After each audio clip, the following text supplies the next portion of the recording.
eh, kayak nambah instrumen gitu, ngeganti instrumen, jadi dicampur-campur lagu kebangsaannya itu termasuk pelecehan apa enggak? Contohnya yang kasusnya Alfie Rev.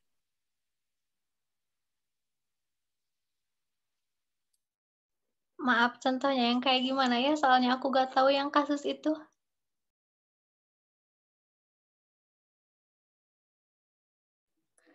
Yang ada Alfie Rev itu yang lagu Indonesia Rayanya itu dicampur sama, pokoknya instrumennya itu diganti deh, aransemennya.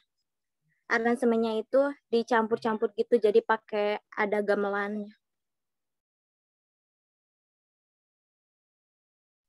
Izin menjawab ya. Kalau menurut aku pribadi sih, kalau cuma instrumennya aja enggak, cuman kalau sampai merubah lirik dan merubah arti dari lagu tersebut baru bisa dikatakan pelecehan. Kalau itu kan cuma ditambahin aransemennya, apalagi sama aransemen gamelan. Gamelan juga termasuk budaya Indonesia, jadi kalau kata aku sih enggak termasuk pelecehan. Tapi waktu dulu, kalau gak salah ya, itu sampai kena kasus sih, sampai berhubungan sama hukum. Jadi videonya juga di take down kalau gak salah. Makasih ya untuk jawabannya. Ya, sama-sama. Itu sih gak tahu ya. Itu kan menurut pendapat aku pribadi sih enggak. Mungkin teman-teman kelompok yang lain kalau ada yang mau nambahin atau menyanggah boleh.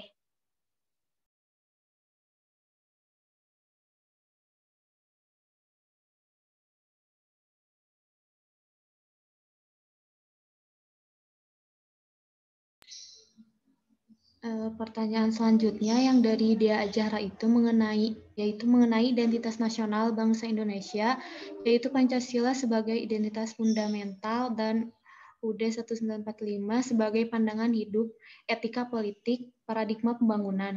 Dalam Pancasila kita harus mengamalkan nilai-nilai Pancasila itu sendiri, tetapi para pejabat yang melakukan suap, korupsi, ketidakadilan dalam masyarakat, lalu mengkritik pemerintah di sosial media dianggap menghina dan terjerat UU ITE yang masih banyak dianggap sebagai pasal karet. Melalui media apa kita sebagai rakyat mengkritik pemerintah dengan benar. Melalui demo pun seperti kasus kemarin banyak terjadi aksi kekerasan yang dilakukan aparat pemerintah yang menurut kami itu sudah melanggar hak asasi manusia. Lantas apakah sekarang Indonesia masih mempunyai identitas negara?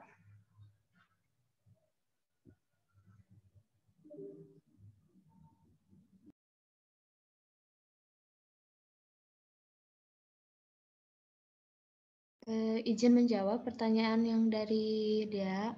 Mungkin sebagai rakyat kita bisa mengkritik pemerintah itu salah satunya dengan berdemo, tetapi tidak dengan demo yang anarkis dan lebih istilahnya lebih mengedepankan emosi daripada dengan pendapat-pendapat kita, sehingga pendapat pun kita sampaikan tetapi hanya ikut huru hara saja dan tidak ikut mengkritik pemerintah secara benar.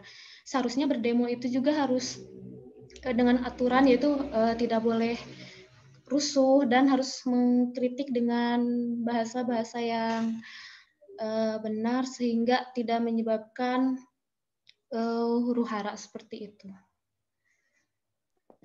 Izin bertanya. Tetapi Ya. kalau tanpa huru hara gitu pemerintah nggak dengar. Ya mungkin gimana ya, kalau dari kasus-kasus sekarang sudah banyak demo pun jarang yang ditanggapi oleh pemerintah langsung gitu. Jadi biasanya pemerintah tuh mungkin mengadakan rapat di belakang itu dan mereka menyelesaikan secara dengan rapat, tetapi banyak juga yang diselesaikan secara tertutup gitu. Tiba-tiba kita dikasih tahu aja keputusannya seperti ini gitu. Mungkin gak tahu ya kalau pemerintahnya itu seperti apa. Mungkin yang penting kita sudah menyampaikan aspirasi kita gitu, mengkritik tentang pemerintah tersebut. Mungkin seperti itu, dan apabila ada dari teman-teman yang ingin menambahkan atau menyanggah pendapat saya, boleh silahkan, persilahkan.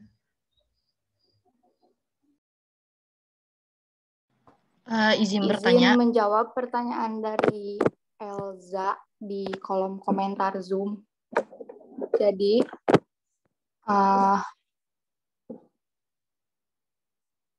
cara untuk menjaga identitas nasional itu yang ke-1, masyarakat harus bisa memahami esensi dari budaya yang berlaku. Lalu masyarakat juga harus bisa melestarikan nilai-nilai kearifan lokal. Masyarakat juga harus bisa memiliki jiwa kreatif dan inovatif. Terus masyarakat juga harus bisa memilih-milih pergaulan yang baik, mana pergaulan yang baik dan mana pergaulan yang buruk. Masyarakat juga harus lebih mengutamakan kepentingan publik daripada kepentingan pribadi. Masyarakat juga harus bisa berpartisipasi aktif dalam berbagai kegiatan yang bertujuan untuk kemaslahatan bangsa dan negara. Apabila ada yang kurang bisa ditambahkan.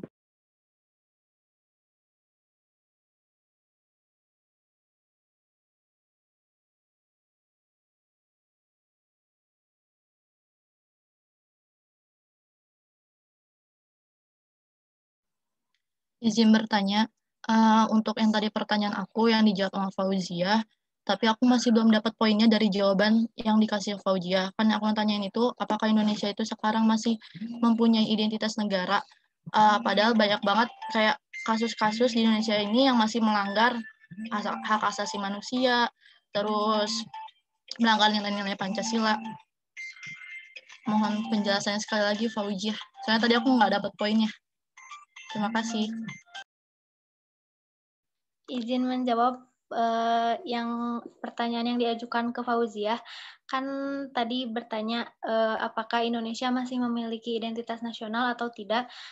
Jawabannya tentu saja masih punya, karena identitas nasional itu kan banyak bentuknya ya. Mungkin itu hanya sebagai contoh pelanggaran dari identitas nasional sendiri. Jadi yang harus mungkin ya kita harus membasmi si pelanggar-pelanggar itu supaya identitas nasional masih tetap utuh. Jawabannya masih tetap ada, tapi mungkin ya sedikit berkurang karena ada pelanggaran-pelanggaran tersebut. Terima kasih.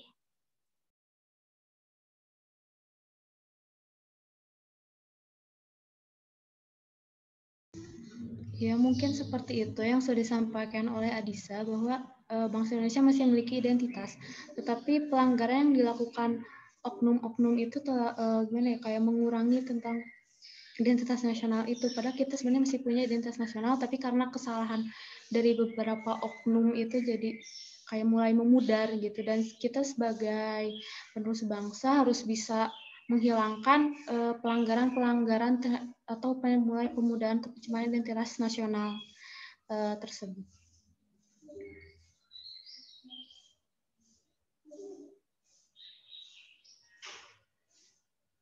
Bagaimana, Dea, masih ingin ada yang ditanyakan atau tidak? Sudah cukup. Terima kasih.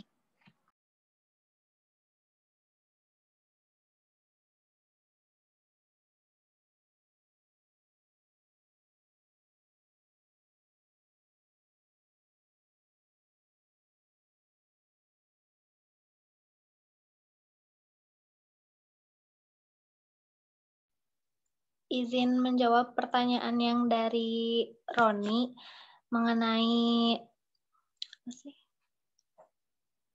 bentuk identitas nasional Indonesia yang bentuk konkretnya dari hasil perjuangan Indonesia seperti bendera merah putih, itu juga kan bentuk perjuangan para pahlawan.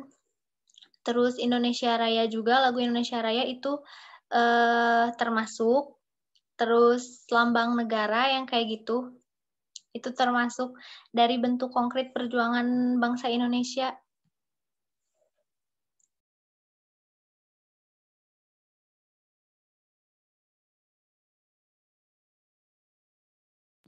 Bagaimana Roni, cukup atau masih ingin ada yang ditanyakan? Izin bertanya sedikit.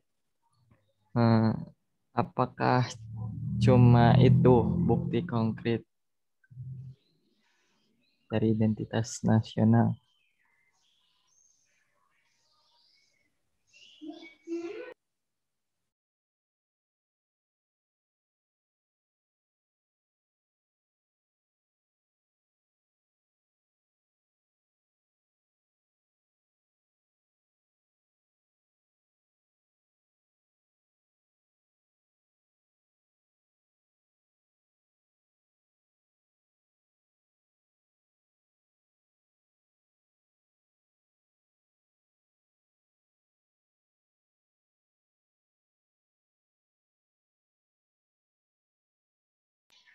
Untuk pertanyaannya kita tampung dulu ya.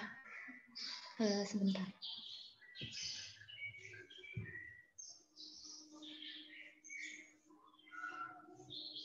Bisa dilempar juga sebenarnya ke yang lain ya, ke kelompok lain yang ada yang membantu misalnya. Jadi tidak harus ke kelompok gitu ya. Mungkin dari teman-teman semua sebelumnya ada yang ingin menambahkan terlebih dahulu atau menjawab? Dipersilahkan. Izin menambahkan aja. Perihal tentang bendera merah putih itu tuh diambil dari bendera Majapahit. Terus bentuk identitasnya nasional bangsa Indonesia itu bukan cuma bendera ya, tapi ada juga bahasa nasional kayak bahasa Indonesia, terus bendera negara, tapi bahasa daerah juga menurut Akan sih termasuk gitu. Terus bendera negara sama merah putih itu, terus ada lagu kebangsaan yang kayak tadi dipermasalahin Indonesia Raya gitu contohnya. Terus lambang negara itu yang seperti yang kita tahu ya, Garuda Pancasila. Terus semboyan negara Bhinneka Tunggal Ika. Terus falsafah negara yaitu Pancasila sebagai dasar negara. Sekian dari saya.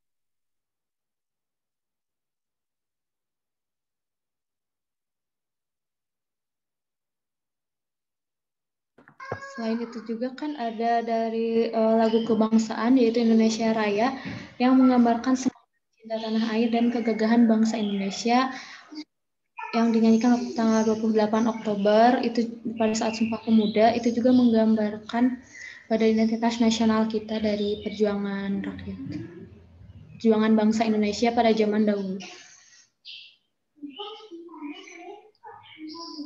Silakan yang menambahkan. Izin menjawab dari pertanyaan Arsela.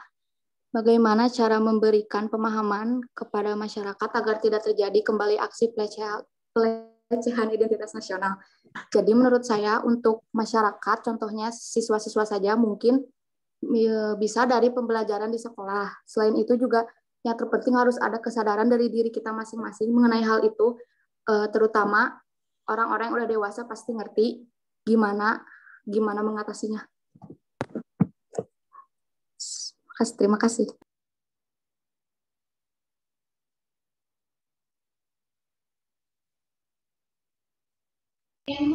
Ya, Arsala bagaimana, puas atau ada yang ditambahkan?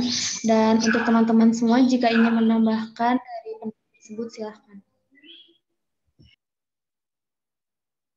Baik, terima kasih atas jawabannya. Sudah cukup. Yang selanjutnya pertanyaan dari Nadira Safa Salsabila, yaitu izin bertanya, apakah identitas nasional bisa direbut atau diakui oleh negara lain? Apa yang menjadi penyebab identitas nasional diakui oleh negara lain? Mungkin salah satunya kasus dari yang sekarang itu banyak identitas nasional dari negara kita kayak kebudayaan yang mulai diambil sama negara lain kayak negara tetangga kita Malaysia itu banyak dari budaya yang diakui sama Malaysia itu karena mungkin pelestarian dari kitanya juga mulai berkurang sehingga banyak pengklaiman dari negara lain. Mungkin penyebabnya karena Kita tuh berdekatan ya wilayahnya di Serumpun, mungkin banyak kesamaan gitu, padahal sebenarnya berbeda gitu, tapi mereka mengklaim bahwa identitas kita tuh bahwa milik negara itu gitu. Seperti itu mungkin pendapat saya, dan mungkin ada yang ingin menambahkan.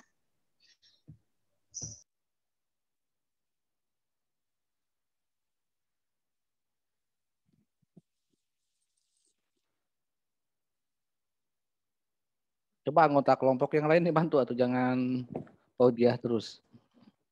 Ada 4 orang, terus berapa orang temannya? Iya, yang hadir berempat, Bapak. Iya, kan ada 3 orang lagi. Biar bantu kamu gitu.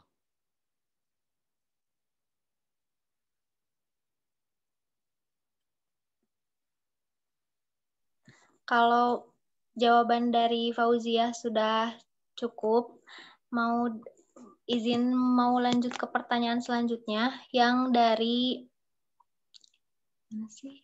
Silakan lanjut. Dari Nurna yang izin bertanya, bagaimana peran individu dalam identitas nasional? Izin menjawab, ya pasti mempertahankan identitas tersebut, terus belajar mencintai dan bangga terhadap identitas nasional sendiri. Misalkan kan contoh ya, sekarang banyak warga Indonesia yang meniru gaya berpakaian orang luar.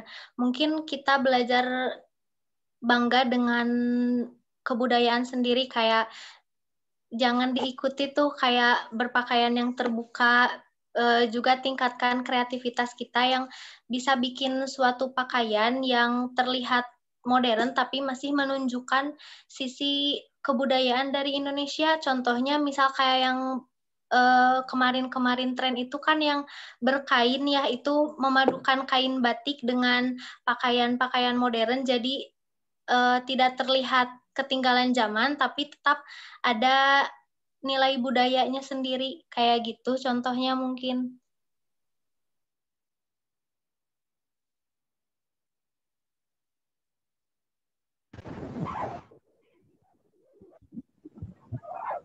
Nurma bagaimana, cukup atau masih belum paham? Cukup, Kak. Terima kasih.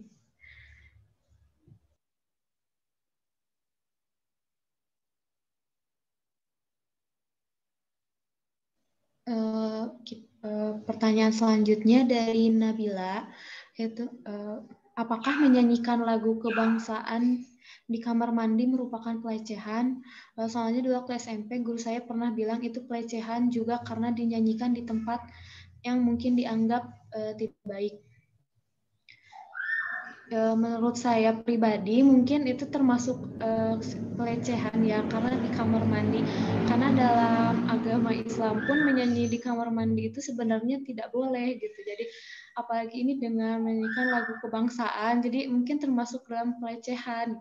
Lebih baik kita menyanyikannya itu ketika sedang beraktivitas, atau itu bisa meningkatkan kecintaan kita pada tanah air daripada pada saat di kamar mandi gitu, karena itu bisa mungkin ya sedikit mengurangi nilai dari makna Indonesia Raya itu gitu. Jadi di tempat yang kurang baik gitu, di WC kan, jadi mengurangi gitu kan. Dalam agama Islam aja dilarang gitu menyanyi dalam kamar mandi, itu tidak baik. Mungkin seperti itu pendapat dari saya. Mungkin teman-teman ada yang tidak setuju atau ingin menambahkan?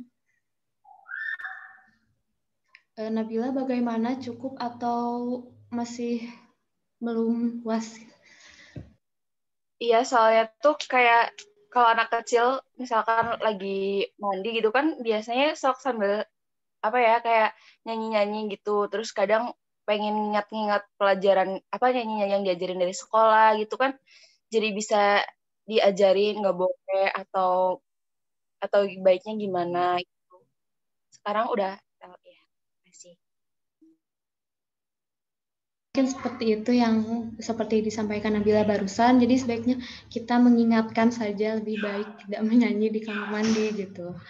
diingatkan saja. Misalnya kayak anak kecil kan mungkin masih belum terlalu paham ataupun masih ya anak kecil gitu. Jadi diingatkan saja. Izin menjawab dari Raihan. Izin menjawab pertanyaan, yaitu contoh identitas nasional yang dapat ditampilkan pada warga luar. Contohnya, kita menanamkan. Contohnya, kita bisa mengenalkan makanan tradisional kita seperti yang terkenal, contohnya sate. Yang kedua, instrumen tradisional seperti gamelan, lalu pakaian tradisional seperti kebaya, dan yang terpenting bahasa nasional kita yaitu bahasa Indonesia.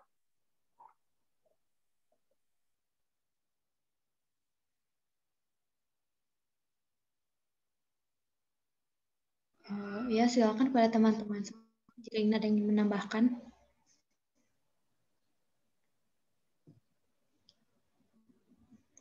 Pertanyaan yang selanjutnya.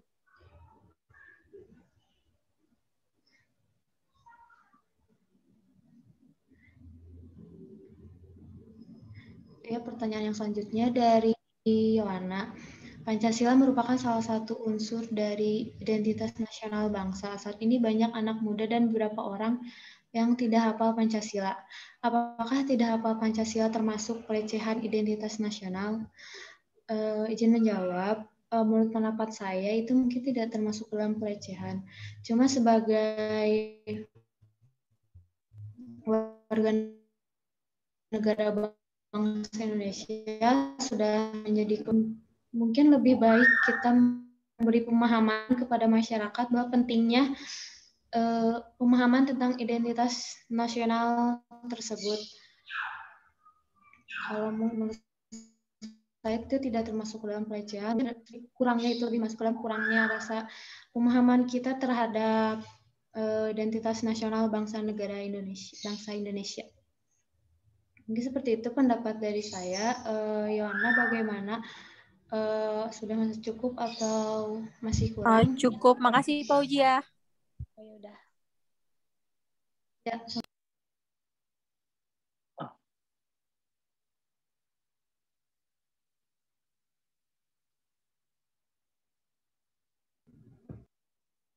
Pertanyaan selanjutnya dari Al-Fajri.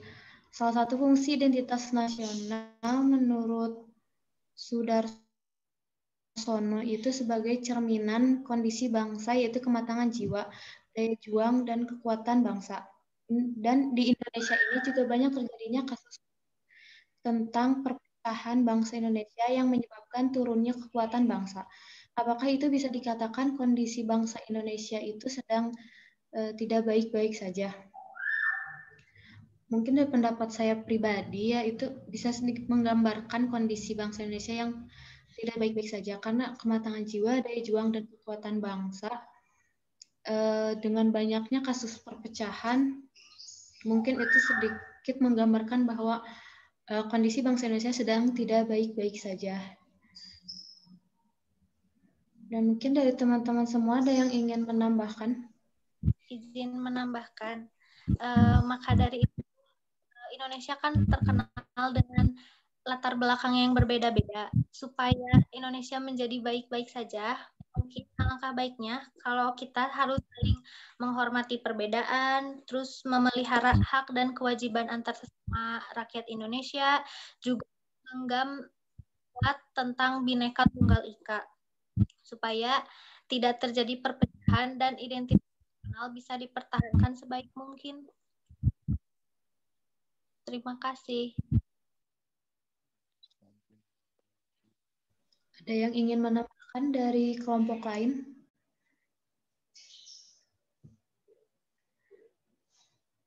Untuk Al-Fajri cukup atau masih kurang? Cukup. Terima kasih.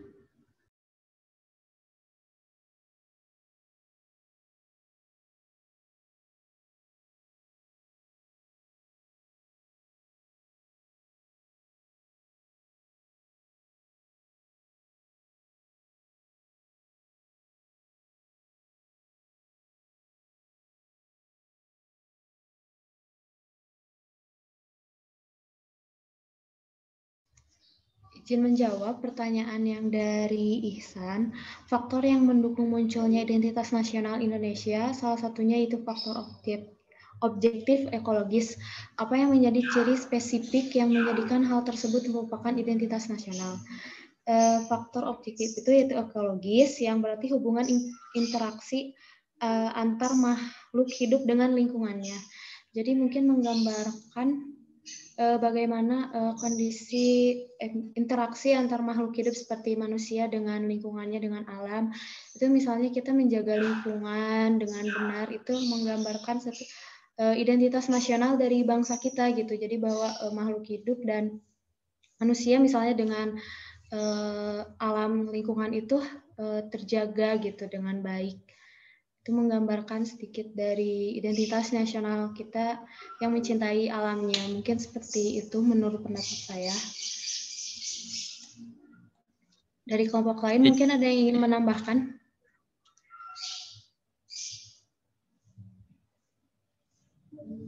Izin ini ya nanya lagi, kalau misalkan kayak menjaga lingkungan alam sekitarnya itu kan bangsa lain juga melakukan hal itu gitu. Jadi yang lebih lebih spesifiknya yang mencirikan kalau itu tuh identitas nasional kita tuh apa gitu. Izin menjawab, mungkin kayak misalkan Indonesia kan yang apa sih tadi pertanyaannya? Objektif ekologis. Mungkin itu kan kayak interaksi sama sesama juga ya. Indonesia juga terkenal dengan sifatnya yang gotong royong, ramah tamah, sopan, juga hormat terhadap orang tua. Nah, mungkin itu yang faktor yang pendukungnya gitu, yang menunjukkan identitas nasional Indonesia. Ya, mungkin seperti itu. Bagaimana, Ihsan? Ya, cukup. Terima kasih. Ya, Tolong ini dari Pasya ya, yang terakhir ini pertanyaan terakhir, nanti langsung serahkan ke saya. Oh, ada nama lagi nih, Eva. Jadi cukup sampai Pasya dan Eva ya yang bertanya. Silakan untuk kelompok 1, langsung tanggapi 2 pertanyaan terakhir. baik, Pak.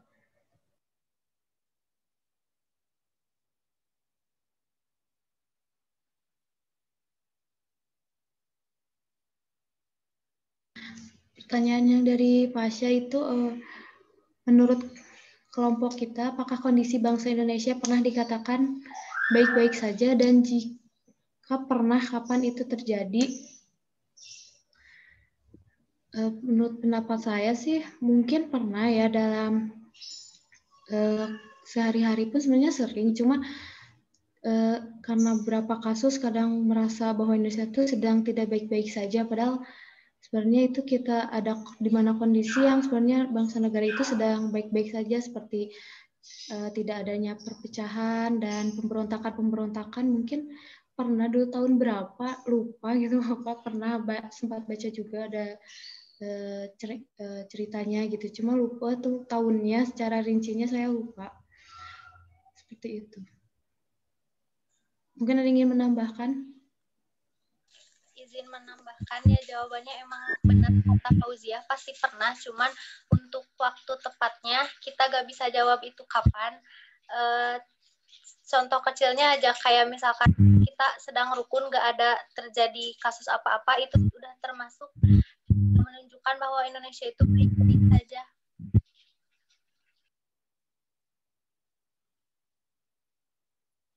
Terima kasih atas jawabannya.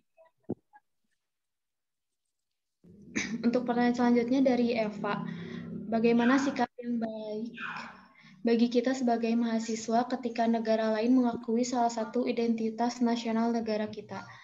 Dan mungkin salah satunya sebagai mahasiswa kan identitas kita yang penting kebudayaan misalnya ya.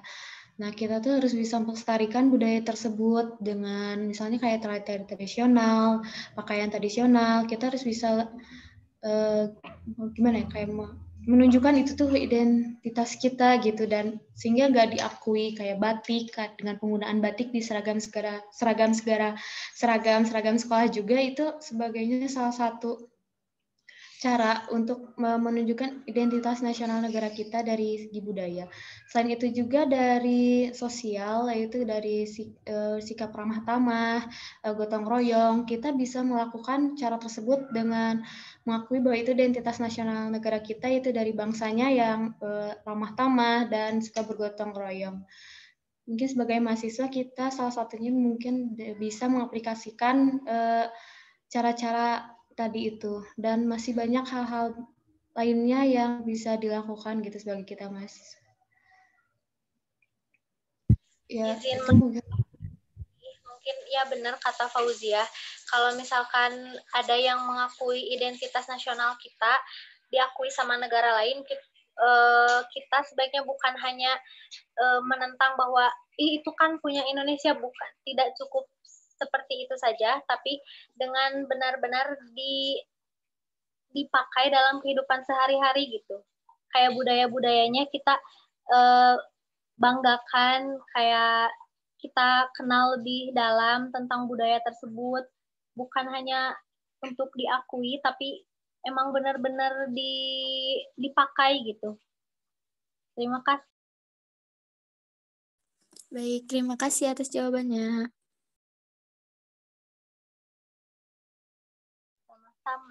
Saya serahkan ke kelompok 1 ya. Saya ambil alih dulu ya gitu. Nanti Anda ambil ini lagi. Oke, yang pertama ingin saya komentari dulu ya. Terima kasih kepada kelas ini, kelas dari kelompok 1 ya. Penampilan pertama saya dari tadi pagi gitu menunggu ataupun mengevaluasi beberapa kelas ya. Bukan bahkan dari kemarin di prodi lain juga gitu. Mungkin kelas ini terbaik lah gitu ya di awal-awal pertemuan kita di forum diskusi. Jadi itulah yang saya harapkan ya. Terima kasih kepada kelompok 1. Jadi walaupun memang harus ada hal yang ya dibandingkan dengan yang lain gitu ya, ini cukup baik gitu. Walaupun materinya nggak spesifik ya, yang saya harapkan awalnya kan Anda mengkaji satu masalah yang khusus, kemudian Anda gali gitu. Kemudian kaitkan dari sisi identitas. Tapi kan tadi Anda juga menampilkan beberapa kasus yang ternyata memang bisa dieksplor ya oleh teman-teman Anda. Dan itu menjadi, dan respon dari teman-temannya pun saya kira ini cukup baik gitu ya. Jadi tidak banyak diam. Kalau kelas lain tadi saya lihat nunggu banyak tanpa saya ini gitu ya. Harus saya ini dulu baru ada. Tapi ini kan bisa, Anda bisa terus lah ini pertanyaan. Kalau mungkin kalau tidak saya cut akan terus ada yang bertanya. Jadi tolong ya. Jadi momen seperti inilah yang saya harapkan. Padahal kan dari kelas dari jam kuliah kita ini kan tidak kondusif sebenarnya. Kita kan jam 12:30. Tapi kalau kita ikhlas ya, kalau kita belajar itu ikhlas, tenang, konsentrasi, itu enak sebenarnya, tanpa peduli jam berapa ataupun kapan waktunya. Jadi bagi saya pun itu ada energi positif ya bagi guru pun gitu ya, kalau nuansanya seperti ini, sama-sama tenang gitu ya.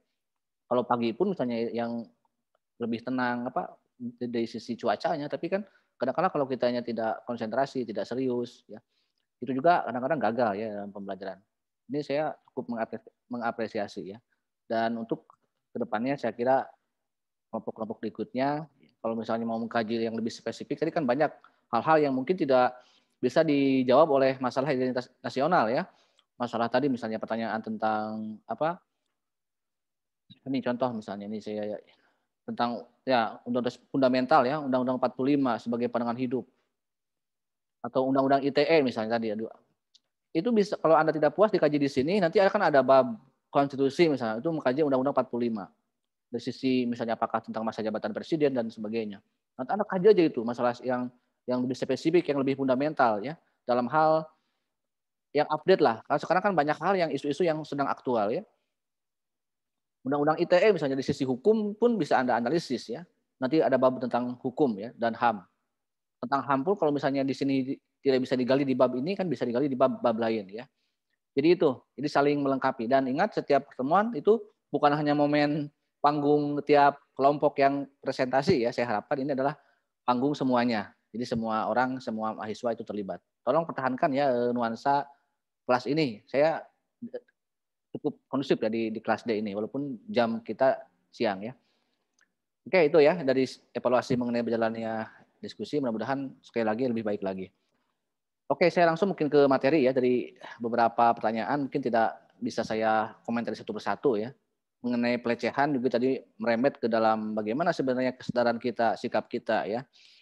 Mengenai masalah pelanggaran ataupun pelecehan terhadap identitas ya, apakah itu berupa identitas yang berupa kalau ukurannya misalnya lambang negara ya, bisa lagu, bisa bendera ya.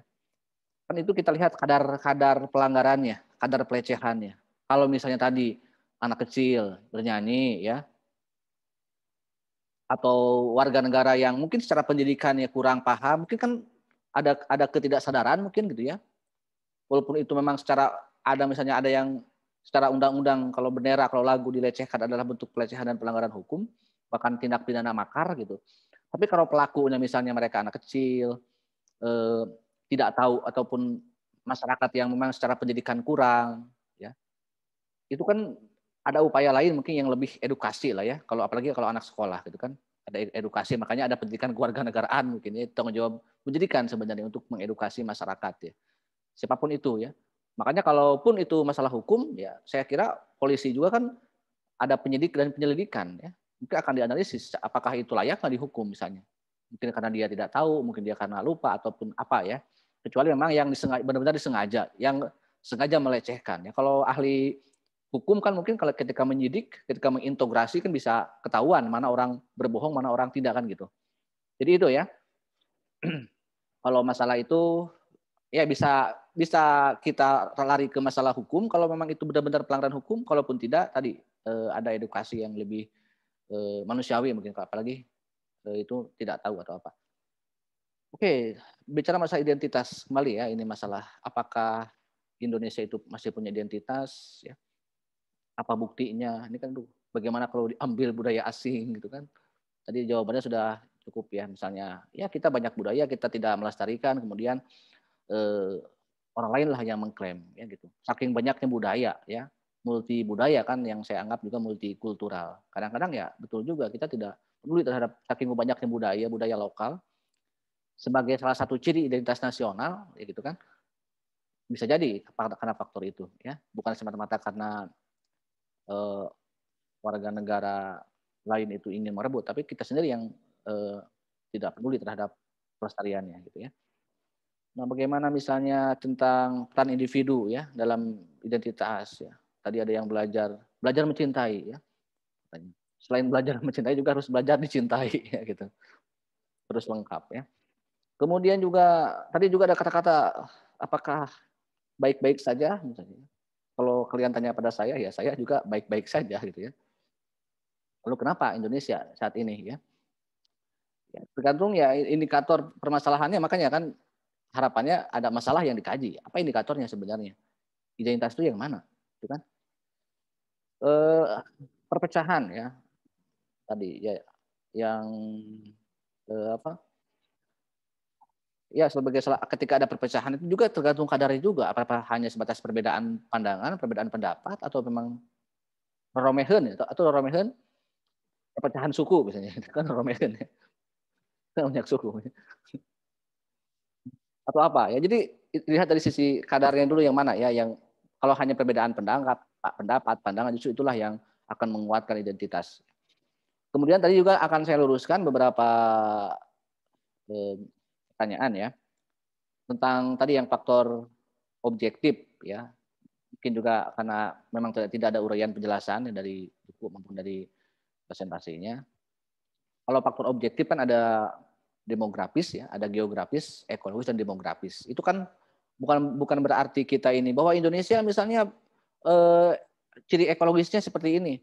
Sebenarnya begini, maksud tadi yang bertanya juga kan setiap negara juga punya itu katanya ya, punya ciri itu. Justru itulah ya, ketika adanya sebuah negara, ketika akan terbentuknya sebuah identitas negara atau identitas nasional, berarti harus ada geografis, adalah ada wilayahnya, kan itu ciri juga ya. Harus ada mutlak itu kan. Ada nggak tempatnya untuk negara itu? Indonesia kan ada letak geografisnya gitu kan. Bisa daratan atau lautan kan, Indonesia seperti itu. Itu ciri-ciri negara nasional seperti itu. Walaupun misalnya ada penduduknya ada, kalau nggak ada tempatnya mau ngapain coba ya? Ya dimaksud dengan ekologis kan tadi ya tempat hidup makhluk hidup ya, manusianya Yang bagaimana sih? Ya manusianya yang bagaimana, karena itu tempat yang bisa didiami oleh manusia, itu kan ekologis itu ya. Bukan hanya manusia, juga dengan lingkungannya, dengan tumbuhan, dengan hewan gitu kan. Itu tempat ya, sebenarnya ekologis demografis itu sama-sama geografis sebenarnya, wilayah intinya kalau simpelnya, kalau nanti ada syarat-syarat sebuah negara misalnya. Jadi kalau ingin punya negara itu harus punya wilayah gitu kan. Apakah bisa itu objektif. Geografisnya, ekologisnya, dan demografisnya, kependudukannya. Kalau hanya geografis, kalau hanya tempat misalnya, kutub utara, kutub selatan juga itu tempat. Tapi bisa hidup nggak manusia? Ya, kira-kira bisa hidup nggak manusia? Atau planet Mars misalnya, daripada berebut wilayah di bumi, kenapa misalnya bangsa Israel misalnya merebut Palestina? Kenapa dia tidak milih planet Mars aja misalnya? Atau ke kutub yang lebih aman, atau ke gurun misalnya. Dia kan mencari unsur ekologisnya, yang ada unsur ekologisnya, yang bisa hidup manusia dan lain-lain ya. Atau juga lautan misalnya. Walaupun kalau kita lihat negara itu ada yang tidak punya lautan ya, ada nggak? Karena demografis mungkin yang lebih penting ada daratan yang bisa hidup ya. Karena kenapa? Coba tidak ada negara itu tidak mutlak harus punya lautan. Kalau kita kan lengkap lah, daratan punya, lautan punya. Tapi kalau negara lain ada yang mungkin hanya daratan saja, tidak punya lautan. Kenapa? Soalnya kan itu juga tempat. Secara ekologi mungkin bisa juga, tapi kan yang hidup di laut itu bukan manusia, gitu kan. Kecuali misalnya penduduknya bisa berubah jadi putri duyung misalnya ya, atau putra duyung kalau perempuannya, kalau laki-lakinya. Barulah mungkin laut pun bisa menjadi alternatif tempat orang untuk hidup ya dalam sebuah negara. Atau udara misalnya ya. Udahlah, daripada berebut wilayah daratan, udah setiap bangsa yang punya sayap terbang aja misalnya, hidup di udara saja, seperti halnya burung ya, dengan lakbet, dengan apa gitu ya, dengan manuk-manuk lah, dengan burung-burung gitu. Tapi kan tidak. Jadi harus ada unsur-unsur yang tadi. Jadi itu maksudnya ya. Jadi bukan dipaksa untuk ya, ekologi itu mutlak ada, harus ada ya. Yang tempat yang cocok untuk hidup ya. Kalau dalam bahasa simpel adalah wilayah lah gitu, intinya seperti itu. Kan ini lebih spesifik kalau di syarat-syarat ini. Oke, mudah-mudahan ini bisa merangkum semua pertanyaan ya dari apa yang Anda tanyakan tentang identitas ya, nation identity ya. Bisa dibuka ya yang belum sambil ini dengan beberapa menit lagi kita. Tadi ada yang masalah individu ya. Oke, secara individu kita punya identitas kan? Jauh kita sebelum melangkah ke identitas nasional itu yang bagaimana sekian banyak unsur dan faktor maupun indikator pembentukan identitas nasional. Secara pribadi kita punya identitas. Lalu bagaimana kaitannya dengan identitas nasional misalnya? Kalau kita berbicara masalah itu ya, kalau kita tarik dulu ya ke hal-hal yang penting, kan setiap individu punya karakter, punya ciri misalnya. Apakah itu dapat menjamin satu identitas nasional misalnya? Nah, kalau dari sekian banyak karakter manusia ya, individu ya, biar menjadi terbentuk identitas nasional gitu kan, identitas bangsa. Bahkan mungkin salah satunya adalah terbentuknya mindset bangsa ini adalah karena adanya mata kuliah kita ya, PKN misalnya, atau kemarin Pancasila, atau mata kuliah yang umumnya, atau pelajaran-pelajaran umum dasar di sekolah SD sampai SMA juga kan ada pelajaran-pelajaran seperti ini ya, gitu. Dalam rangka nation character building ya, pembentukan karakter bangsa. Berarti pendidikanlah yang menentukan proses untuk membentuk manusia itu ya. Jadi adanya sekian banyak karakter manusia dalam sebuah negara, kemudian ingin terbentuklah sebuah karakter bangsa, berarti harus memajukan bidang pendidikan, harus meningkatkan SDM. Mau dibawa ke mana kan pendidikan bangsa itu. Dan saya yakin negara maju itu serius dan sukses dalam hal pendidikannya. Masih ingat betapa hancurnya Jepang di tahun 45 ya, mungkin ini juga sering diceritakan oleh guru-guru sejarah. Hancur karena dua kota utamanya, kota industrinya sebagai salah satu negara maju Jepang saat itu ya, harus kehilangan dua kota pusat industri yang benar-benar memberikan penghasilan terbesarnya di Jepang. Langsung hancur dan langsung berkata pemimpinnya. Saat itu kaisar ya. Ada berapa guru yang hidup? Berarti kan pendidikan. Jadi tahun 45 dia hancur, sekarang survive lagi ya. Kita mah merdeka ya 45 itu. Mereka mah hancur Jepang itu, kalah perang. Kita lihat ya. Perkembangan Jepang 45 hancur, kita merdeka. Karena bisa jawab sendiri ya, mana yang lebih sukses ya. Berarti nah, sebenarnya masalah ini saya juga pernah memancing minggu lalu ya. Ada undang-undang pendidikan yang sedang mau dibahas oleh pemerintah ya, oleh DPR dan Presiden yang katanya oleh Menteri Pendidikan juga ya. Yang katanya di draft itu kehilangan jati dirinya. Banyak diprotes oleh para akademisi ya, terutama juga mungkin juga para ulama ya, karena menghilangkan tujuan pendidikan nasional yang awalnya bertujuan untuk membentuk manusia peserta didik mahasiswa yang beriman dan bertakwa kepada Tuhan Yang Maha Esa. Sesuai dengan Pancasila di Undang-Undang Pendidikan semuanya ada bermuat. Bangsa kita adalah membentuk beriman dan bertakwa. Tapi itu sudah nggak perlu lagi. Akan hilang tujuan utama itu. Itu harusnya kita kaji. Ya, kenapa bisa seperti ini pemerintah? Bisa punya filosofi seperti itu. Ya. Lalu ini kan akan menentukan ya SDM kita, karakter bangsa kita. Apakah akan dibentuk, dijauhkan dari nilai-nilai agama? Nah, itu bisa berspekulasi gitu kan. Jelas sila pertama jelas ketuhanan Yang Maha Esa. Kok pendidikannya tidak memuat itu ya tujuan utamanya. Itu ya. Jadi artinya adalah adanya pendidikan itulah yang akan menentukan. Jadi tugas siapa ya? Tugas negara. Sekali lagi ya. Kan dalam tujuan adanya negara kan dalam mata kuliah kemarin juga saya sampaikan mencerdaskan kehidupan bangsa. Jadi kalau misalnya sekarang ada masalah kenapa ada anak muda yang gemar, yang melenceng, yang melecehkan, tidak suka budaya kita, berarti negara ini sudah berhasil belum mengedukasinya ya. Terlepas dari adanya globalisasi, dari ada peran adanya media yang tidak bisa dibendung ya, karena mudahnya akses informasi yang diterima oleh setiap individu, setiap generasi muda. Tapi kan tetap ada peran negara yang punya anggaran dalam hal membentuk pendidikan gitu kan, apapun kondisi zamannya gitu. Jadi itu ya, jadi tanggung jawab negara untuk membentuk identitas nasional dalam bidang pendidikan. Sekali lagi itu ya, kaitan antara individu dan pembentukan nasional itu dengan bidang pendidikan. Kemudian yang lainnya kita kembali lagi ke masalah identitas nasional. Memang yang secara mudah ya, yang bisa membedakan antara manusia yang satu dengan manusia yang lain ya. Saya misalnya, silakan buka videonya. Ketika nge-zoom ya, saya setiap kelas. Saya perhatikan semua mahasiswa dan mahasiswi. Terus beda-beda ternyata ya. Antara Arkan, Paujia, Dea misalnya. Dea lagi, Sri, Cindy, Eva. Beda-beda ternyata ya. Punya ciri masing-masing. Secara tampilan awalnya sudah bisa dibedakan ya. Apakah dari sisi fisiknya, ya, jenis kelaminnya, mungkin apapun lah ya.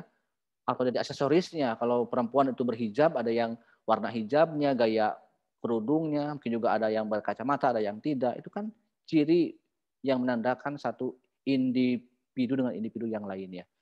Kalau lain-lain, misalnya di luar ciri yang bisa terlihat langsung, juga ada ciri-ciri yang secara formal itu jelas ya, ada identitas formal, ada kartu anggota partai, ada kartu penduduk ya, punya KTP, mungkin juga kartu mahasiswa ya, kartu prakerja juga mungkin, kartu sembako murah, entah berapa banyak kartu ya yang dimiliki oleh setiap penduduk. Jadi itu ciri formal ya mungkin kalau individu. Kalau yang lainnya misalnya dari karakternya, tapi kan tidak bisa langsung saya simpulkan. Saya lihat misalnya Bintang, wah Bintang main dari tampilan awal sudah lihat oh ini orangnya berdegong misalnya, goreng adat, ya tidak bisa, itu kan perlu waktu hal lain ya, yang untuk melihat karakter yang lain, karena ada yang nampak langsung, ada yang tidak langsung ya. Tapi itu paling tidak untuk menandakan satu manusia dengan manusia saja bisa seperti itu ya. Nah, kita berbicara identitas nasional. Kita lihat memang mudah sekali gitu kan untuk membedakan satu bangsa dengan bangsa yang lainnya itu ada yang memang langsung bisa terlihat. Oh, Jepang misalnya. Coba saya mau tanya, Jean, bisa dengar suara saya? Jean? Yogi? Yogi? Ya Pak, gimana Pak? Bisa didengar suara saya? Ya Pak, maaf putus Pak jaringannya.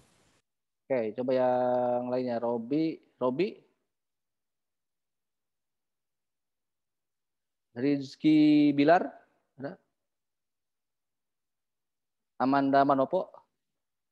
Saya dengar suara saya. Arya Saloka, halo? Ayu Ting Ting? Hadir? Oke, kita lihat ya. Kita lihat pada umumnya, setiap bangsa itu, setiap negara itu kan punya ciri tampilan fisik, katakanlah. Kita bicara masalah fisik. Antara Jepang ya, apa yang Anda bayangkan ketika saya menyebut orang Jepang? Coba ada yang bisa jawab. Raihan, coba bisa dengar suara jelas nggak? Bagaimana orang Jepang? Secara fisik aja dulu.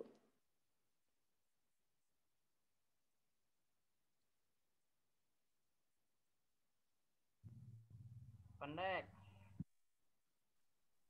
Bintang coba, bintang. Mata sipit, Pak. Mata sipit. Oke, udah ya mata sipit. Robi. Kulit putih, Pak. Kulit putih. Apa lagi? Kira-kira kalau Jepang itu kan di kawasan Asia ya, Asia Timur. Ada tetangganya, ada Korea, ada Cina. Bisa dibedakan nggak antara Jepang, Korea, Cina? Ciri fisiknya, ada perbedaan nggak? Dari postur paling Mbak. Iya apa-apa, pokoknya ada perbedaan nggak? Saya nggak nanya postur, nggak tanya. Bisa dibedakan nggak? Ada yang berbeda nggak dari ketiga bangsa itu? Ada. Ada ya. Walaupun satu kawasan, mungkin satu identitas lah ya. Secara ras mereka adalah mungkin dalam bahasa Mandarin lah ya, mungkin bangsa Mandarin. Tapi kan ada kenapa menjadi 3 negara gitu kan? Berarti sedikit aja berbeda bisa berbeda nation state-nya ya.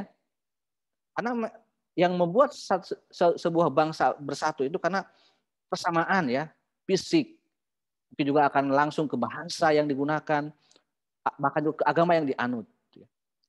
Kita lari ke Eropa ya. Di Eropa itu rasnya sama, Kaukasoid. Tapi puluhan negara di Eropa ya. Mungkin di Eropa Selatan saja misalnya ada Cristiano Ronaldo ya. Ada Sergio Ramos. Ada Buffon misalnya ya. Ada Italia, Portugis, Spanyol. Walaupun satu kawasan Eropa Selatan tapi ada perbedaan fisik minimal tuh ya. Oh, ini mah Italia, oh ini mah. Apalagi kalau Eropa yang lainnya. Jadi intinya satu persamaan itulah yang membuat mayoritas bangsa itu memang kenapa satu nation identity karena mereka sama persis ya dalam tanda kutip ya sama. Di kita mungkin kalau kita seperti Eropa seperti mereka mungkin antara Jawa Sunda bisa aja menjadi negara yang berbeda. Kalau indikatornya adalah tadi ya kan kita tidak ya. Jadi memang mayoritas sekali lagi saya bilang negara itu memang single kultural mungkinnya gitu. Di kita kan multikultural gitu. Jadi ada yang unik di negara kita. Jadi sehingga kalau Indonesia misalnya, coba siapa yang mau dibayangkan? Kalau Jepang kan bayang, orang gampang, oh Naruto misalnya, Doraemon ya. Kalau Indonesia, apakah saya misalnya? Ingat saya ketika ngomong ini kan, saya juga nggak mewakili orang Indonesia. Mungkin bagaimana dengan orang suku yang lainnya? Mungkin yang berbeda rasnya ya. Papua juga Indonesia, tapi kan beda ciri fisiknya. Sangat beragam ya gitu. Artinya bahwa nation identity kita itu tidak bisa diwakili oleh satu kelompok fisik ya, ras ataupun suku. Karena saking beragamnya.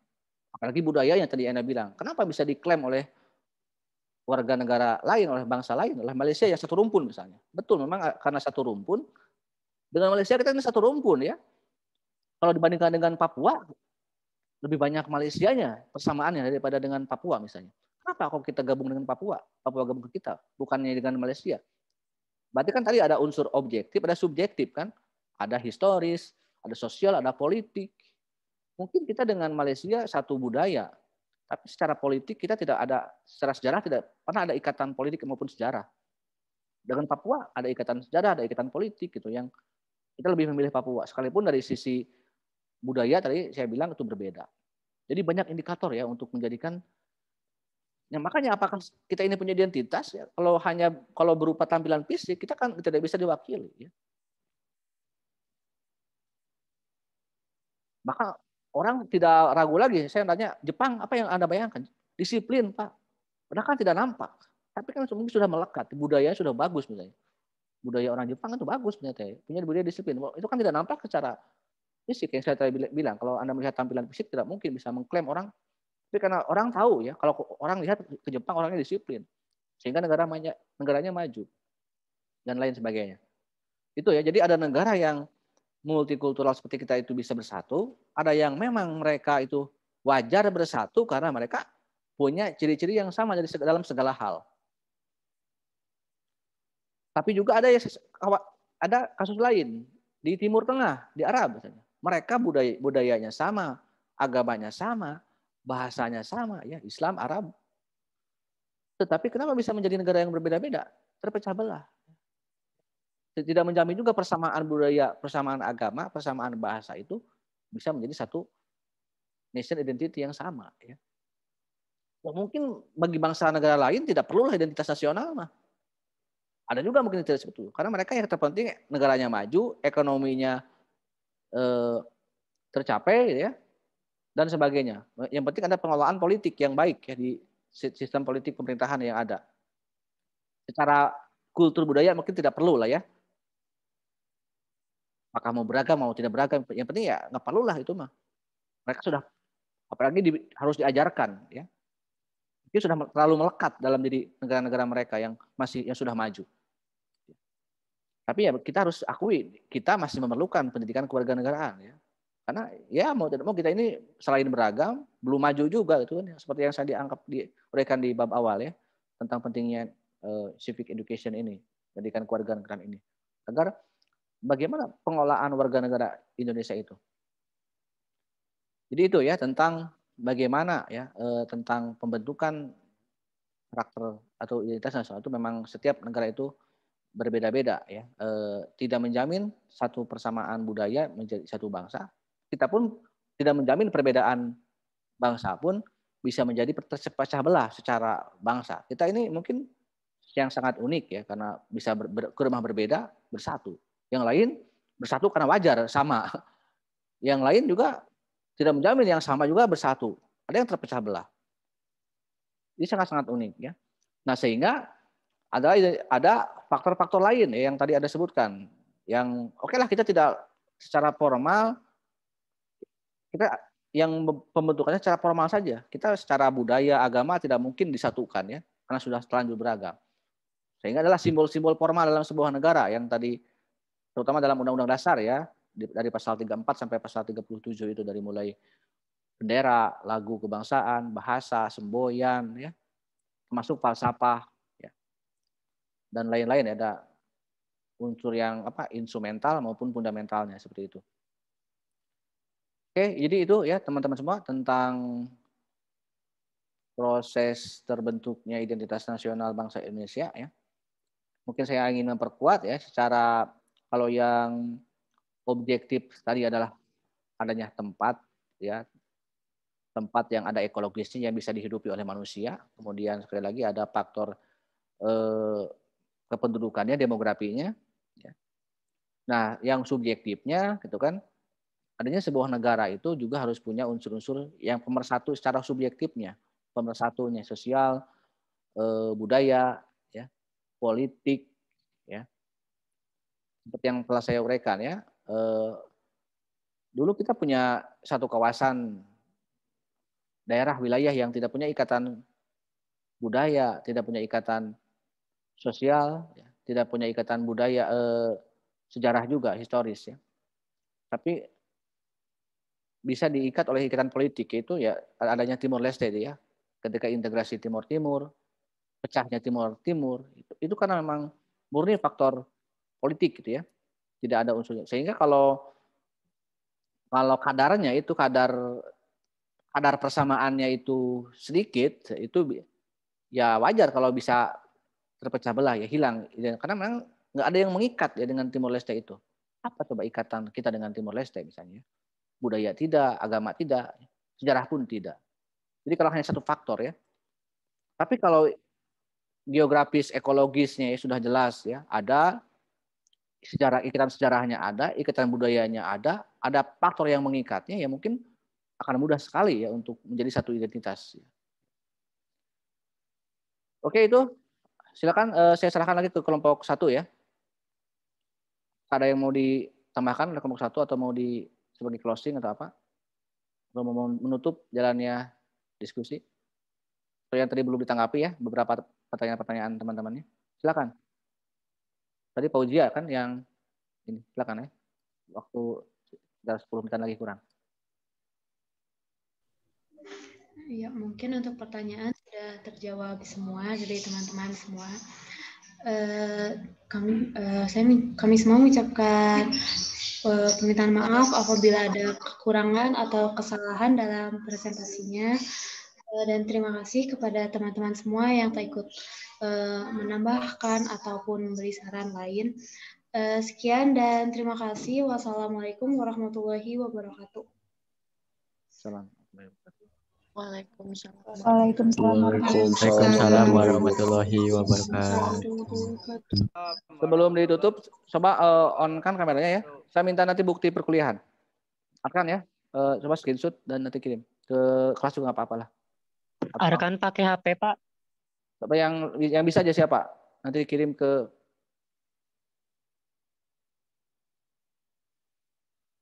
Sudah?